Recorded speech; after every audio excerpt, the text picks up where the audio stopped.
नमस्कार, खबर 5 न्यूज देख रहे हैं आप और मैं हूं आपके साथ जावेद अली। चलिए बुलेटिन की शुरुआत प्रदेश की खबरों के साथ करेंगे। मथुरा जिले में शुक्रवार को जुम्मे की नमाज शांतिपूर्वक संपन्न कराने के लिए सुबह से ही पुलिस का पहरा जारी रहा। सभी मस्जिदों के बाहर पुलिस का पहरा रहा। इसी बीच सकुशल ढंग से जुम्मे की नमाज संपन्न हुई। पुलिस की निगरानी में शुक्रवार को मथुरा शहर व ग्रामीण क्षेत्र में सभी मस्जिदों में जुम्मे की नमाज हुई। गुरुवार को एक युवक द्वारा दुकान के छज्जे पर धार्मिक झंडा लगाए जाने को लेकर IG Deepak Kumar, SSP Shailendra Kumar Pandey, SP city, CO city सहित आला अधिकारी डिग गेट पहुंचे व धर्म गुरुओं व स्थानीय लोगों से बातचीत कर शांतिपूर्वक तरीके से जुम्मे की नमाज कराई। एहतियाता के तौर पर जामा मस्जिद, शाही मस्जिद और उसके आसपास के सभी संख्या में पुलिस बल तैनात रहा। इसी के साथ जुम्मे की नमाज के दौरान शुक्रवार को कानून व्यवस्था की कोई स्थिति पैदा न हो, इसके लिए गुरुवार से ही पुलिस तैयारी में जुटी रही। दोपहर में शांति कमेटी की बैठक के बाद धर्म गुरुओं ने पुलिस अधिकारी, थानेदार व चौकी प्रभारी से संवाद किया। शाम को सभी संवेदनशील स्थानों पर फोर्स के साथ एसपी सिटी ने गश्त किया, जिसका असर सभी जगह पर दिखा। जो मेरा मथुरा भ्रमण का कार्यक्रम था, इसी भ्रम के कारण मद्देनज़र रखते हुए आज मथुरा शहर में हम आए थे।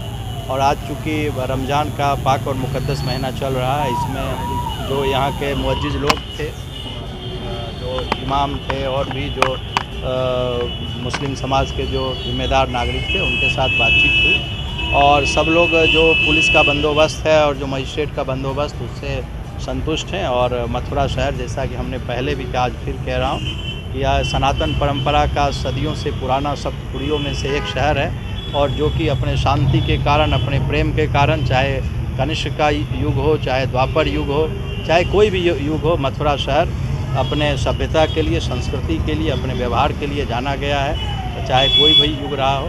और आज भी मथुरा शहर के लोगों ने, चाहे वो किसी धर्म, किसी मजहब के हों, सब लोगों ने शांति और सद्भाव का परिचय दिया। और किसी भी तरह का जो सोशल मीडिया पर कुछ लोग, जिसमें ज़्यादातर लोग बाहर के थे, वो लोग किसी तरह का दुष्प्रचार जो पैदा करने का प्रयास कर रहे थे, उसको यहाँ के लोगों ने भी उसका प्रत्युत्तर दिया। एसएसपी साहब ने भी तुरंत उस चीज़ को खंडित किया और किसी तरह की गलत बयानी से अफवाहों को उससे रोका गया। जो लोग माहौल ख़राब करना चाह रहे थे, ऐसे कितने लोग चिन्हित किए गए हैं? देखिए, इसमें से तो जो बहुत सारे लोग, जो ट्विटर वगैरह जो हैंडलर था, वो हैंडलर यहाँ के नहीं थे, वो लोग बाहर के हैंडलर थे। और उनको बता दिया गया कि भाई जो मस्जिद है, जो ईदगाह की जो मस्जिद है हमारी, उस पर किसी तरह की कोई बात कहीं नहीं हुई है, ये सिर्फ़ और सिर्फ अफवाह है। एसएसपी साहब के द्वारा त्वरित गति से खंडन किया गया। और चूँकि शहर के अधिकांश भाग में सीसीटीवी लगी हुई है, उन सबों को, सीसीटीवी को भी इनके द्वारा एक एक का अवलोकन किया जा रहा है। और जो भी इस तरह के तत्व हैं, चाहे वो सोशल मीडिया पर सक्रिय हैं, चाहे वो इस तरह से सक्रिय रहें, उन पर हम लोग कड़ी नज़र रखे हुए हैं। और ज़रूरत पड़ने पर उसमें जो भी लोग इसमें शामिल हैं, उन पर हम लोग सख्त से सख्त कार्रवाई करने से पीछे नहीं हटें। हिरासत, मैंने आपसे कहा कि कोई यहाँ पर कोई घटना, कोई तोड़फोड़, कोई बलवा, कोई ऐसी बातें कुछ नहीं हुई हैं। पहले तो आपको ऑलरेडी एसएसपी साहब बता चुके हैं। और मैं भी कहना चाहता हूँ कि पूरे शहर में ऐसी कोई बात है ही नहीं, ये सिर्फ सोशल मीडिया की उपज थी, उसका खंडन कर दिया गया है। बाकी जो भी लोग, जिनके द्वारा किसी प्रकार की कोई इस तरह का प्रयास किया गया है, तो 4 से 5 लोगों को एसएसपी साहब के द्वारा हिरासत में लिया गया है।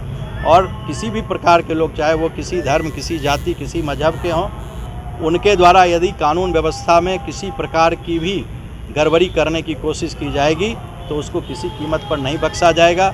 माननीय मुख्यमंत्री जी का कानून व्यवस्था पर 0 टॉलरेंस है और इस पर पुलिस विभाग प्रतिबद्ध है। हम लोग दृढ़ प्रतिज्ञ का कोई व्यवधान पैदा करने का किसी पर प्रयास होगा, तो उस पर हम लोग बहुत ही सख्ती से हम लोग उस पर कार्रवाई करेंगे। इसी के साथ खबर 5 न्यूज में बस इतना ही, लेकिन प्रदेश की खबरों के लिए आप देखते रहिए खबर 5 न्यूज।